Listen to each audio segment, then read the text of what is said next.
Deuteronomio 17. No ofrecerás en sacrificio a Jehová tu Dios buey o cordero, en el cual haya falta o alguna cosa mala, pues es abominación a Jehová tu Dios.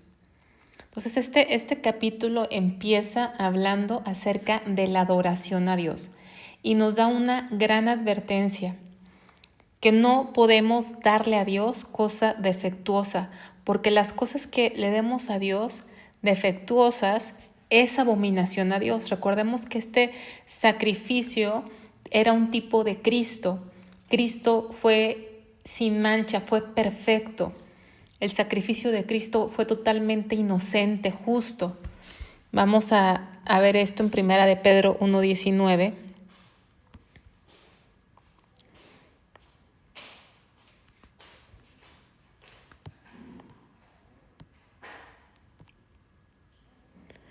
Sino con la sangre preciosa de Cristo, como de un cordero sin mancha y sin contaminación. Entonces, los sacrificios del Antiguo Testamento eran un tipo de Cristo. Cristo es el cordero sin mancha y sin contaminación. Y en los tiempos después de la cautividad de Babilonia, Dios después de que fueron llevados cautivos, el pueblo aprendió a no ser idólatra. Dejó por fin la idolatría. Sin embargo, Dios todavía les hablaba y los exhortaba porque quebrantaban esta ley. Quebrantaban la ley de traer a Dios un animal sin defecto. Vamos a ver Malaquías 1:8.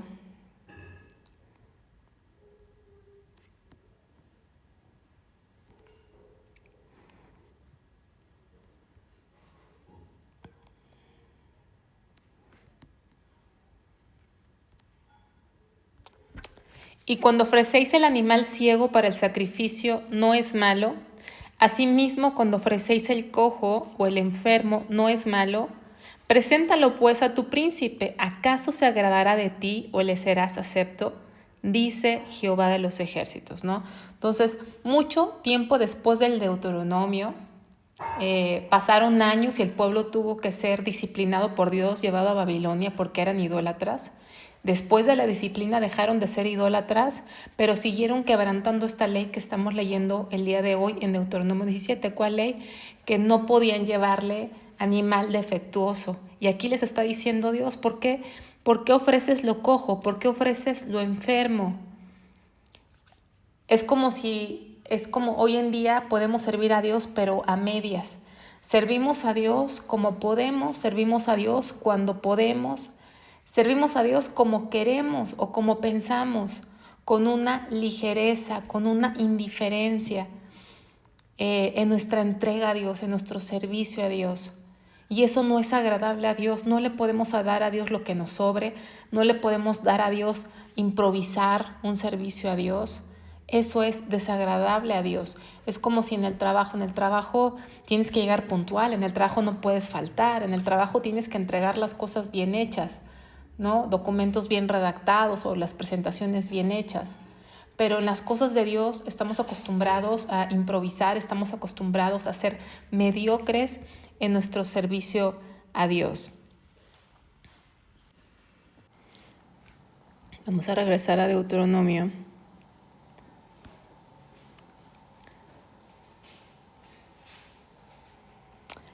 Dice: cuando se hallara en medio de ti en alguna de tus ciudades que Jehová tu Dios te da, hombre o mujer, que haya hecho mal ante los ojos de Jehová tu Dios, traspasando su pacto, que hubiere ido y servido a dioses ajenos y se hubiera inclinado a ellos, ya sea al sol o a la luna, o a todo el ejército del cielo, lo cual yo he prohibido, y te fuere dado aviso después que oyeres y hubieres indagado bien la cosa, pareciere de verdad cierta, que tal abominación ha sido hecha en Israel, entonces sacarás a tus puertas al hombre o a la mujer que hubiere hecho esta cosa mala o esta mala cosa, sea hombre o sea mujer, y los apedrearás y así morirán.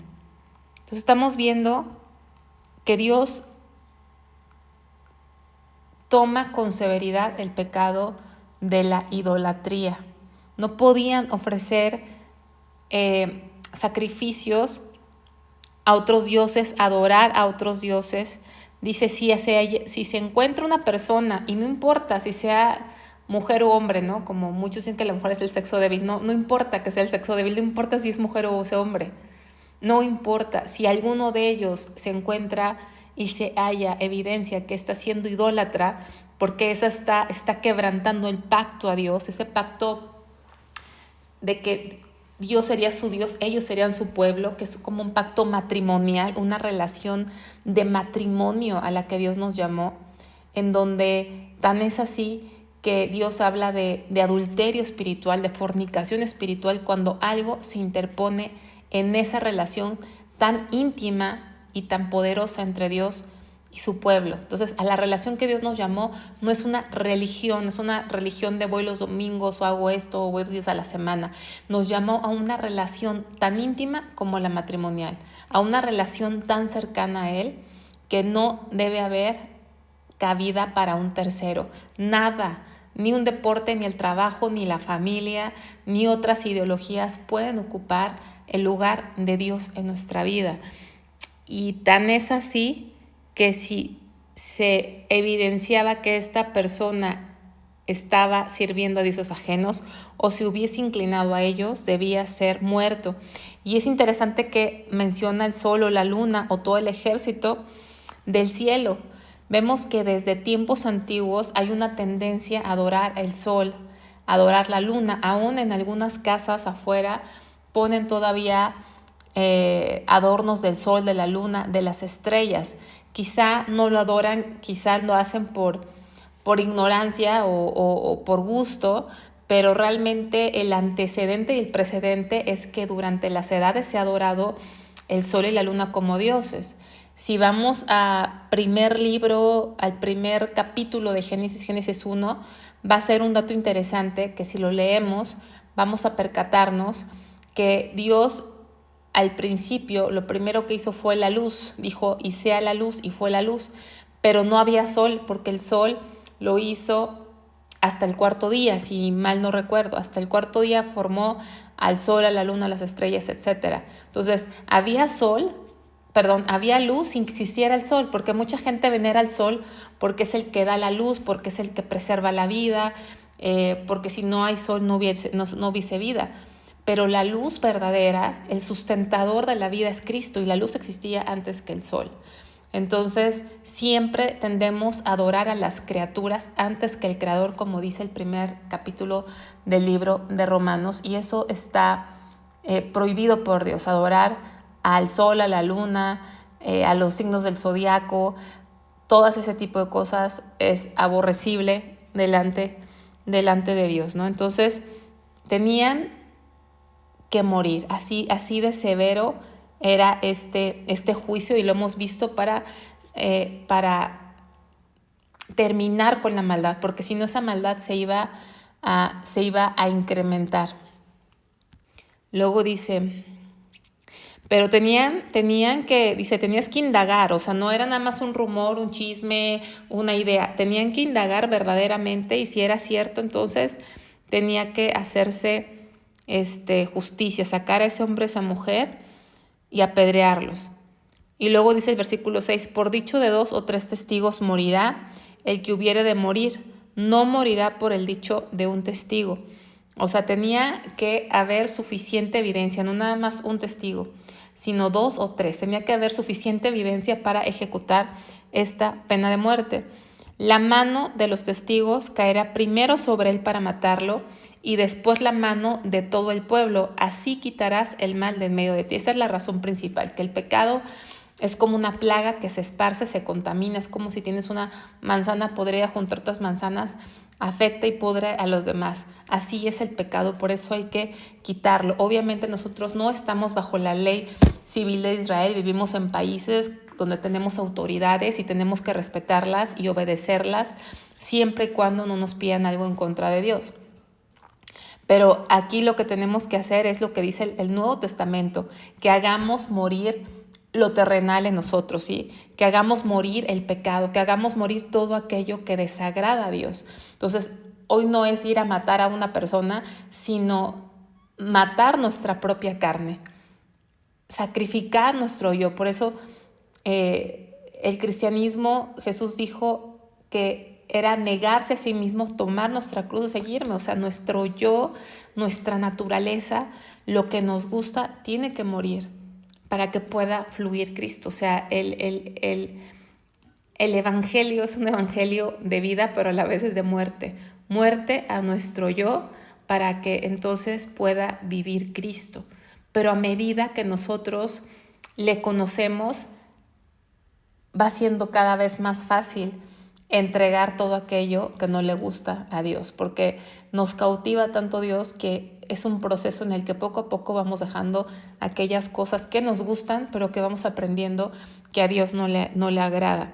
Y es interesante también que los mismos testigos serían los primeros que tenían que apedrear a la persona. Dice, la mano de los testigos caerá primero.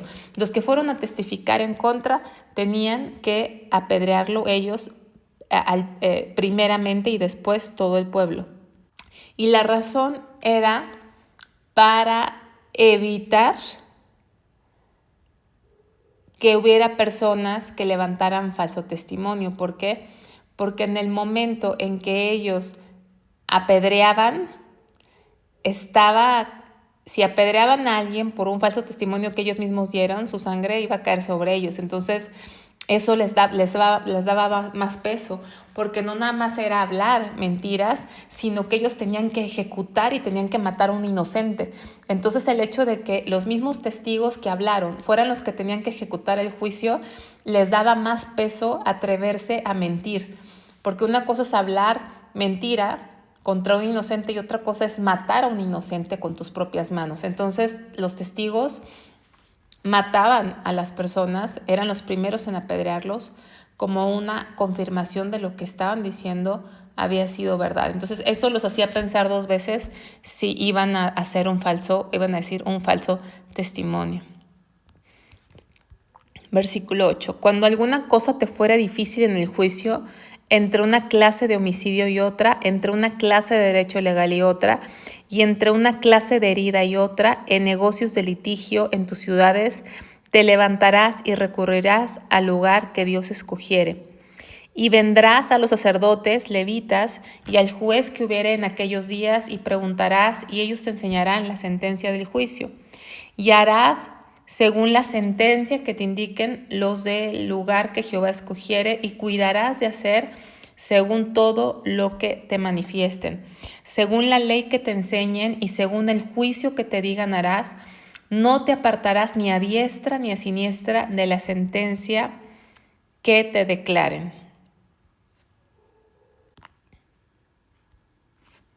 Entonces aquí vemos que podían haber casos controvertidos, casos difíciles de poner una sentencia, un castigo justo.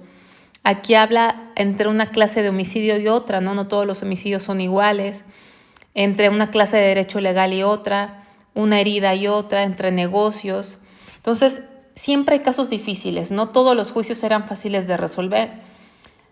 Entonces, cuando surgieran disputas complicadas por homicidios, por pleitos legales, por heridas, por litigios, tenían que recurrir a un nivel más alto de autoridad, es lo que está diciendo. Tenían que ir a una autoridad espiritual y judicial, porque dice, vendrás a los sacerdotes levitas y al juez. Los sacerdotes levitas representaban la autoridad espiritual y los jueces la autoridad civil dentro del pueblo. Entonces, ellos iban a decidir con base a la ley de Dios, no de acuerdo a su opinión. Entonces, esto es ir a los sacerdotes levitas y al juez, porque ellos iban a actuar en base a la ley de Dios. Esto garantizaba que la sentencia iba a ser justa, de acuerdo a la palabra, de acuerdo a la ley de Dios, no de acuerdo a opiniones humanas, porque muchas veces hay casos difíciles y damos opinión humana. Y qué complicado es, ¿no? No podemos dar opiniones humanas. No podemos dar un consejo humano. A veces hay gente que da un consejo en base a la experiencia, no quiere decir que necesariamente sea malo, pero el fundamento del consejo debe ser la palabra. Ahora bien, si esa experiencia es un ejemplo de cómo se aplicó la palabra, es bueno, pero el fundamento es la palabra de Dios, no la experiencia en sí, sino la palabra de Dios. No es la opinión humana, sino lo que dice la palabra. Entonces ellos se aseguraban que fuera de acuerdo a la ley de Dios. El pueblo tenía que cuidar lo que se les decía, la ley que les enseñaran, según la ley que te enseñen y según el juicio. Hay mucha gente que pide un consejo, pero anda buscando que le den un consejo de acuerdo a lo que ellos quieren. Entonces van con un consejero, un pastor o un líder, pero no les gusta y entonces van con otro y entonces no les gusta y van con otro y luego se cambian de congregación hasta encontrar a alguien que les dice lo que quieren oír. Y aquí está diciendo, según la ley que te enseñen, o sea, te guste o no te guste, te convenga o no te convenga, si te están enseñando con la palabra de Dios, tienes que hacerlo. Dice, el juicio que te digan harás.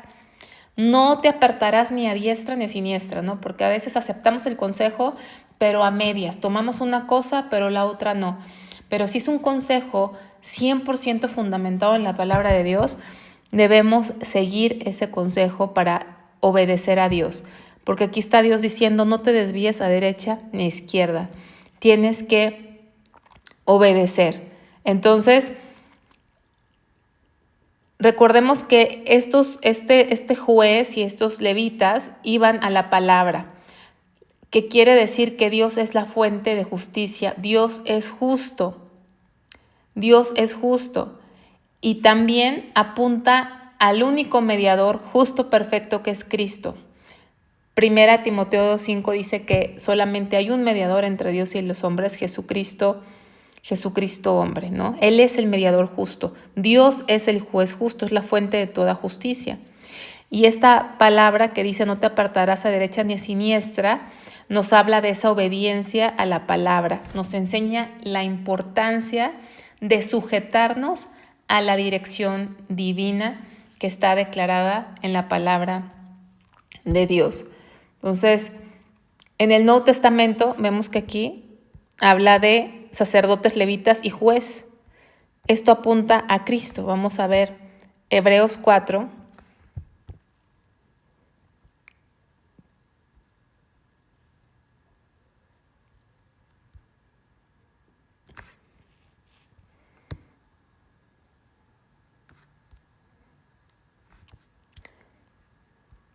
(14-16) Por tanto, teniendo un gran sumo sacerdote que traspasó los cielos, Jesús el Hijo de Dios, retengamos nuestra profesión, porque no tenemos un sumo sacerdote que no pueda compadecerse de nuestras debilidades, sino uno que fue tentado en todo, según nuestra semejanza, pero sin pecado. Acerquémonos, pues, confiadamente al trono de la gracia para alcanzar misericordia y hallar gracia para el oportuno socorro. Entonces tenemos al gran sumo sacerdote que traspasó los cielos. ¿Quién es? Cristo.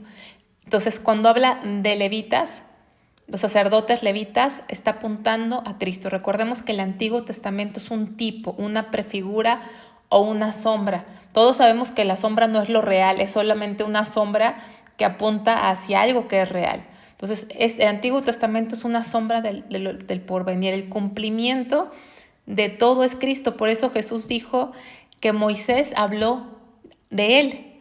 Moisés habló de él. Moisés escribió Deuteronomio. Moisés escribió los primeros 5 libros de la Biblia, obviamente inspirado por el Espíritu Santo. No los escribió de su propia opinión, sino fue inspirado completa y absolutamente por Dios mismo. Es por eso que hoy tenemos una Biblia que no hay ningún libro que se le compare a la Biblia. No hay un libro que se le acerque a la magnitud de impacto, cantidad de traducciones, de impresiones, de ediciones, de distribución que se le da a la Biblia y cómo cambia vidas, porque esta es la palabra de Dios. Dios hizo al hombre y nos dio un manual, así como todos los aparatos que compramos tienen un manual, vienen con un manual. La Biblia, Dios hizo al hombre y Dios nos dio este manual. Y aquí nos está diciendo que ese sumo sacerdote esos levitas estaban apuntando a Cristo. Ya no están los levitas, ya no existen esos sacerdotes, porque ya no necesitamos esos sacerdotes, porque ya vino nuestro gran sumo sacerdote. Cristo es el cumplimiento de eso. Y también juez justo. Vamos a 2 de Timoteo 4:8.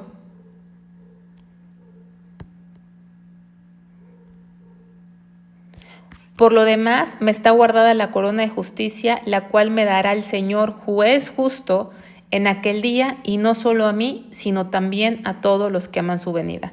Juez justo. Entonces, este capítulo, al hablar de ese sacerdocio y de ese juez que enseñaban la ley, que enseñaban lo que era justo, pues está hablando de Cristo, ¿no? Porque todos los hombres tenemos demasiadas fallas, solamente hay uno que es perfecto, que es Cristo.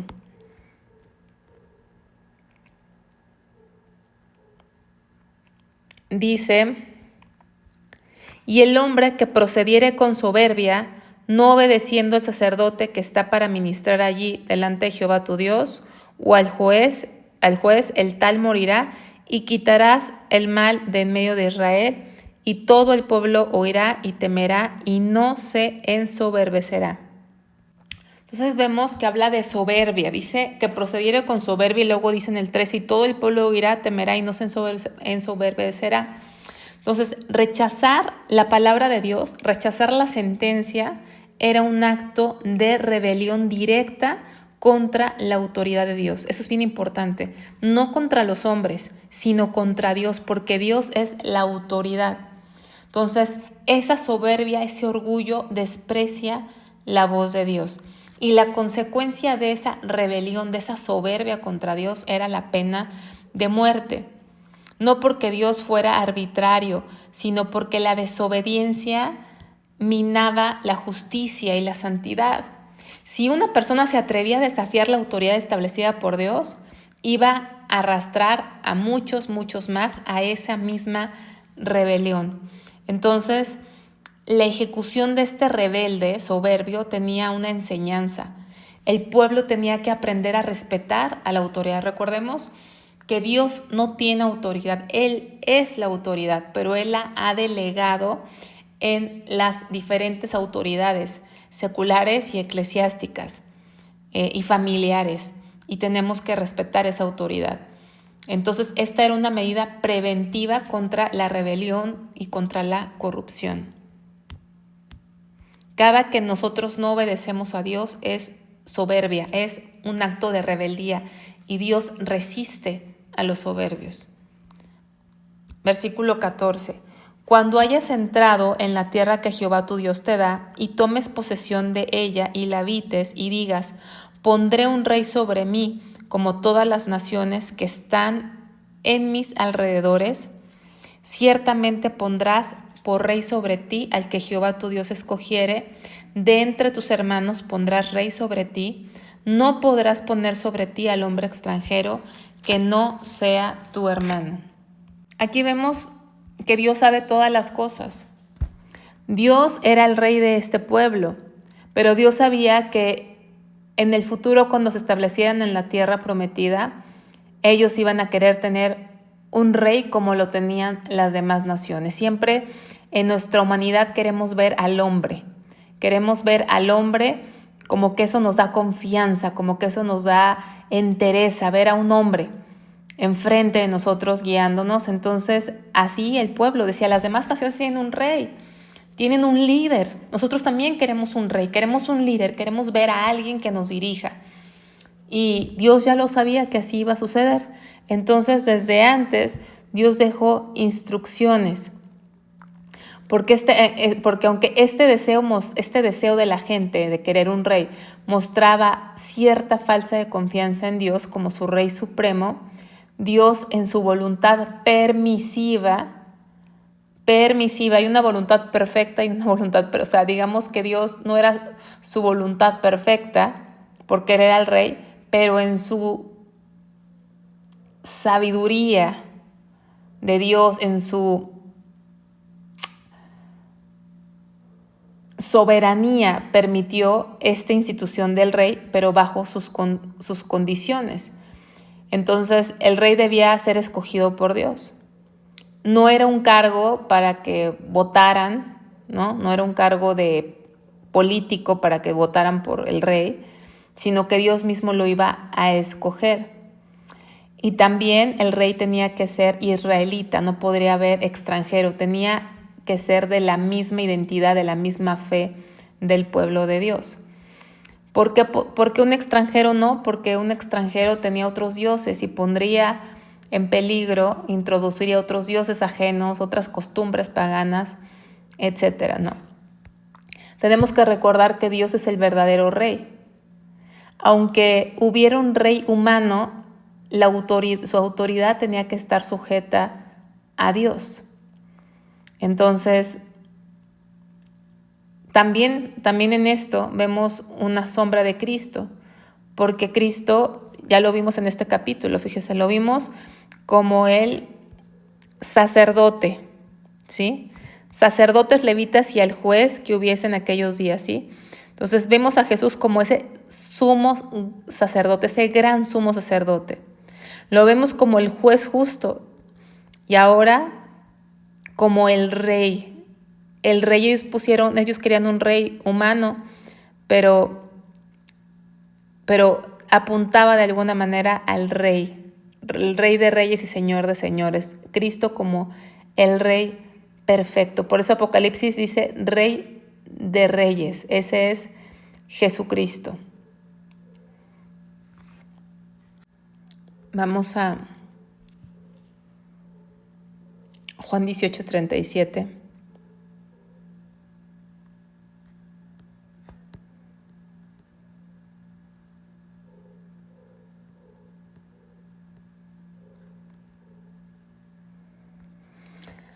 Le dijo entonces Pilato, «¿Luego eres tú rey?». Respondió Jesús, «Tú le dices que yo soy rey. Yo para esto he nacido y para esto he venido al mundo, para dar testimonio de la verdad. Todo aquel que es de la verdad, oye mi voz». Entonces Jesucristo es rey, rey de reyes, señor de señores. Entonces, desde el Deuteronomio estamos viendo cómo apunta a Cristo, como el gran sumo sacerdote, como el juez justo y como ese rey perfecto. Y este rey, Jesucristo, no era extranjero, ven que estaba prohibido que fuera extranjero, sino era parte de ellos. Vamos a ver Hebreos 2 del 11 al 12.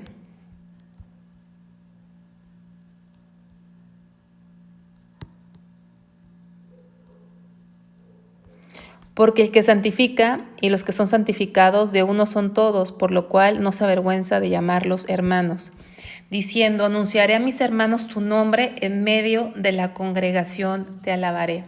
Porque el que santifica y los que son santificados de uno son todos, no se avergüenza de llamarlos hermanos.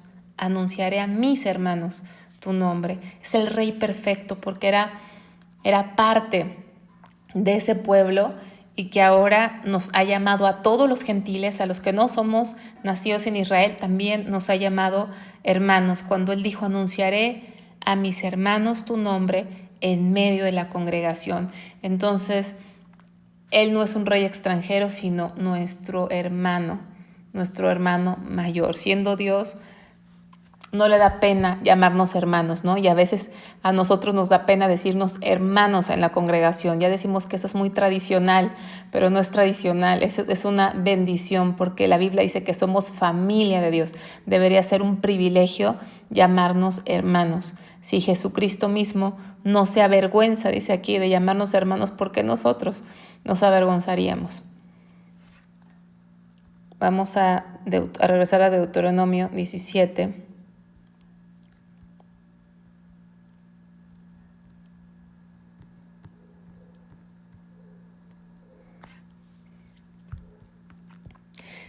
Y vienen unos requisitos, ¿no? Si vas a poner un rey, ya sabía Dios que iban a querer tener un rey como las demás naciones. Los requisitos era que tenía que ser elegido por Dios, pero aparte este rey tenía estos requisitos o estos mandatos. Dice, pero él no aumentará para sí caballos, ni hará volver al pueblo a Egipto con el fin de aumentar caballos, porque Jehová os ha dicho, no volváis nunca por este camino. Recordemos que los caballos, en estos tiempos bíblicos, los caballos representaban poder militar, representaban capacidad para dominar otros pueblos. Y Dios advierte que el rey no debía confiar en la fuerza militar excesiva. La razón por la que Dios no quería que se llenara de caballos era para que no confiara en su poder militar, sino que confiara en Dios, porque sabemos que Dios es el que da las victorias. No volver a Egipto. No volváis nunca por este camino. No te regreses de donde veniste. No te regreses de donde Dios te sacó. Dios te sacó de la idolatría. Dios te sacó de la esclavitud. No vuelvas a ese lugar de muerte de donde Dios te sacó. Egipto simbolizaba esa esclavitud, esa dependencia extranjera y el lugar de donde Dios nos había liberado con poder. Volver a Egipto para adquirir caballos era una forma de buscar seguridad en alianzas humanas. Y eso no es agradable a Dios. El mandato de Dios buscaba que el rey no repitiera el error de querer ser como las demás naciones. Las demás naciones acumulaban ejércitos, acumulaban caballos, carros, porque en eso tenían su confianza, pero la nación tenía su confianza en el Creador del universo. En Cristo está nuestra seguridad, en Dios está nuestra fortaleza, no en los recursos humanos, no en los recursos humanos. Entonces, vamos, dice, ni tomará para sí muchas mujeres para que su corazón no se desvíe. Ni plata ni oro amontonará para sí en abundancia. Entonces, tenía que evitar con toda diligencia todo aquello que le apartara su corazón de Dios. Toda cosa que desviara su corazón de Dios tenía que evitarlo. Las riquezas, todo eso tenía que hacerlo a un lado. Vamos a ver Primera de Juan 2:16.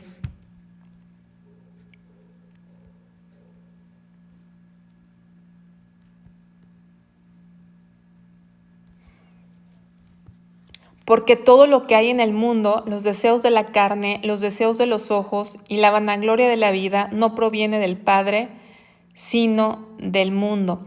Esto que es atractivo, si en el mundo, en el sistema donde Dios no es glorificado, el éxito, los placeres, las comodidades, los títulos, el reconocimiento social, todas esas cosas de las que nos gloriamos y en las que tomamos confort, no provienen del Padre.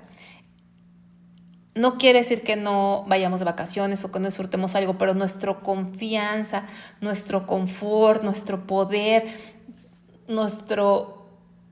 todo está en Dios, no en todo lo demás.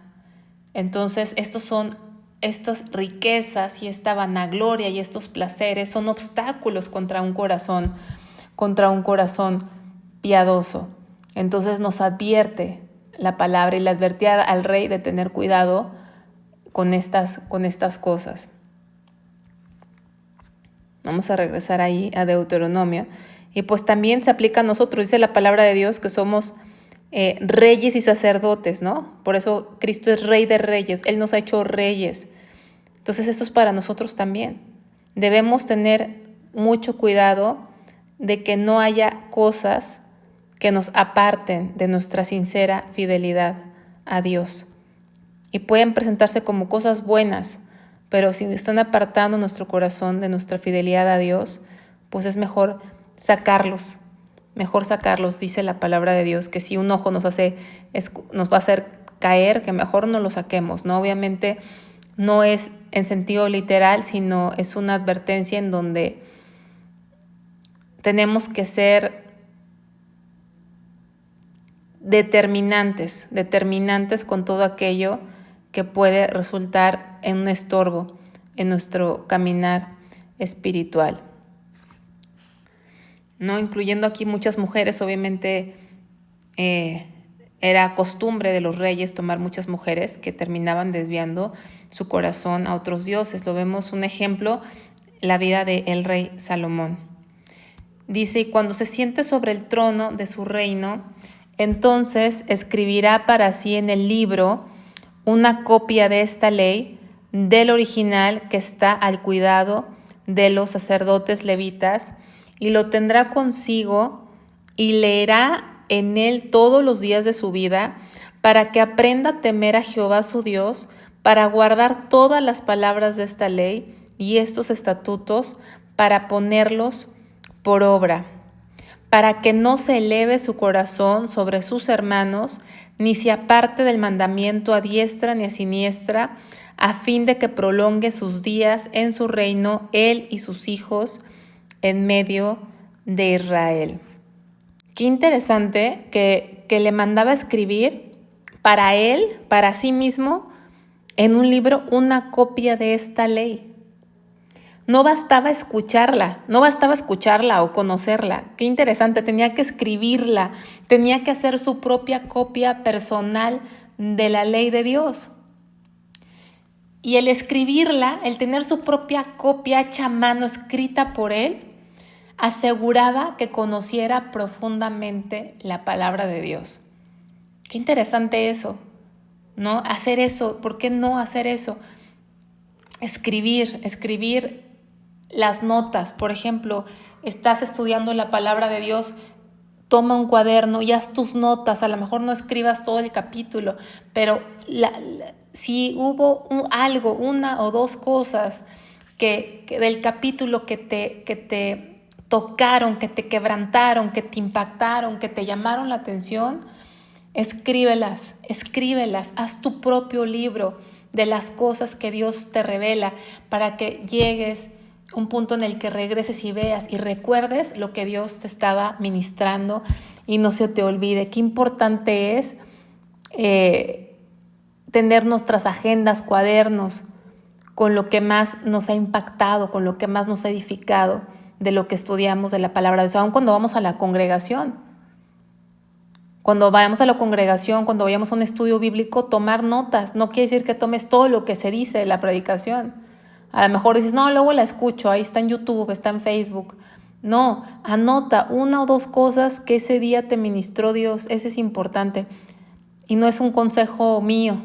Aquí está en la palabra. Dice la Biblia que somos reyes y sacerdotes. Los que hemos creído en el Señor venimos a ser reyes y sacerdotes. Y nos está dando consejos. Nos está dando consejos importantes. No confíes en tus recursos. Versículo 16, 17. No tomes, no te involucres. Quita los estorbos de tu relación con Dios, aquello que te aparta de tu fidelidad a Dios. El entretenimiento, los placeres, el deseo del éxito, etcétera. Cada quien sabe. Aléjalo de tu vida. Relaciones, amistades, parejas sentimentales. Obviamente si estás casado no te divorcies, ¿verdad? Pero si estás en una relación con alguien que no te está llevando a Cristo, estás en un noviazgo que no te está llevando a Cristo, rompe esas relaciones. Y escribe, lee la palabra y escribe, haz tu propia copia, haz tu propio libro de lo que Dios te está enseñando. Y dice, y lo tendrá consigo y leerá en él todos los días de su vida, para que aprenda a temer a Jehová, para guardar. ¿Cuánto necesitamos leer la palabra de Dios? Hay mucha gente que me sorprendo que lleva años en el cristianismo y nunca ha leído la Biblia completa. Nunca. Le gusta escuchar sermones acá, enseñanzas, shorts, ahora que están de moda, pero no ha leído la Biblia. Toda tu vida, acabaste de leer la Biblia una vez, léela por segunda vez, léela por tercera vez, léela por cuarta vez, hasta que el día que te mueras, hasta el día que ya no puedas leer, hasta el día que ya no puedas leer porque estás anciano o estás enfermo o como sea el final de tus días. Lee la palabra de Dios, todos los días. Aquí dice todos los días de su vida. No 3 veces a la semana, no, sino todos los días. ¿Cómo sería nuestra vida si hiciéramos esto? ¿Cómo sería nuestro caminar con Dios? Es como cuando alguien va al gimnasio y se ejercita, se ve la diferencia, se ve el ejercicio, se ve el trabajo. Así debería verse este ejercicio espiritual en nuestra vida. Dice, para ponerlos por obra, o sea, no nada más para tener el conocimiento mental, sino para vivirlos, para vivir en obediencia. Y eso iba a ayudar a que no se eleve su corazón sobre sus hermanos, ni se aparte del mandamiento a diestra y siniestra, a fin de que prolongue sus vidas en el reino, y no solamente él, sino también dice sus hijos en medio de Israel. Fíjense algo bien interesante. Este rey dice, para que no se eleve su corazón sobre sus hermanos. El rey tenía que ser siervo, no un tirano, no un tirano. ¿Qué pasa cuando muchos aspiran al liderazgo, al servicio a Dios, se convierten en tiranos, se convierten en líderes de acuerdo al mundo, que quieren ser vistos, que dan órdenes a los demás? Y no, ese no es el corazón de Dios. El corazón de Dios es que sea siervo, siervo. El siervo por excelencia fue Cristo mismo. Él fue el siervo por excelencia. Vamos a ver unos versículos. Mateo 20.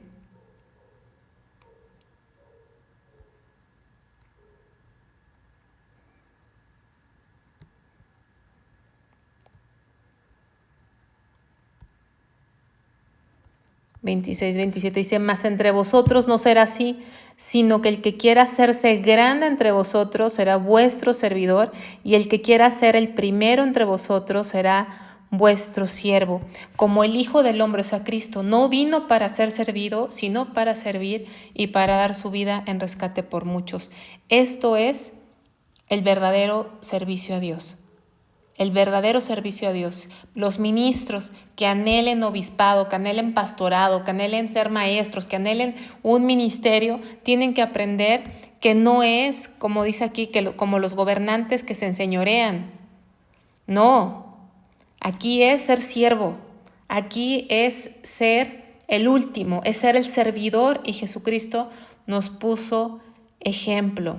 Jesucristo nos puso ejemplo. Vamos a 23:11.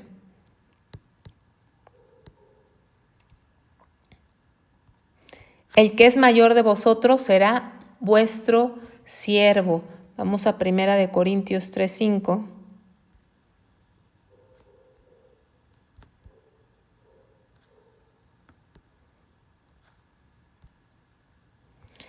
¿Qué pues es Pablo y qué es Apolos? Servidores por medio de los cuales habéis creído, y eso según lo que cada uno le concedió el Señor.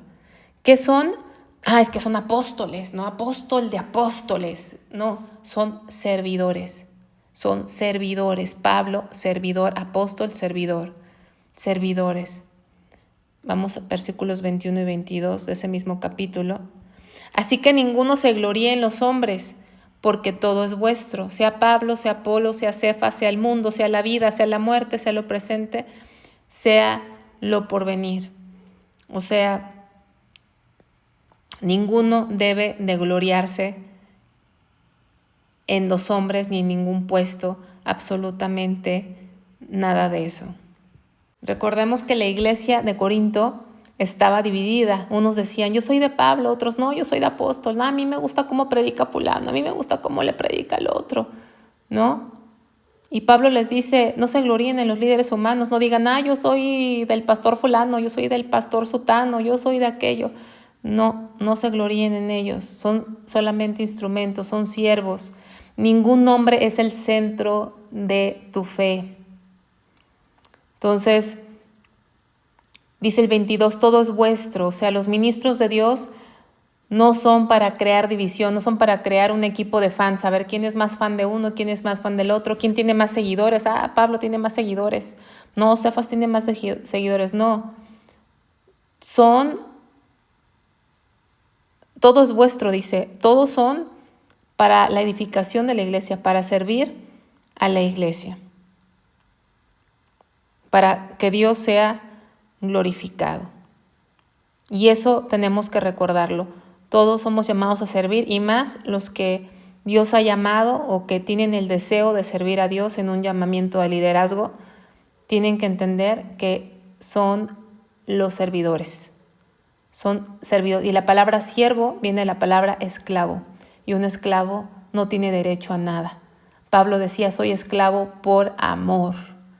No es por obligación, sino por amor a Dios. Entonces este capítulo para terminar, este capítulo de Deuteronomio 17, nos habla de cómo debe ser nuestra adoración a Dios, que no quiere que le demos, que seamos idólatras, ni que nos acostumbremos le traigamos a Dios lo que nos sirve o lo enfermo, o le demos un servicio mediocre.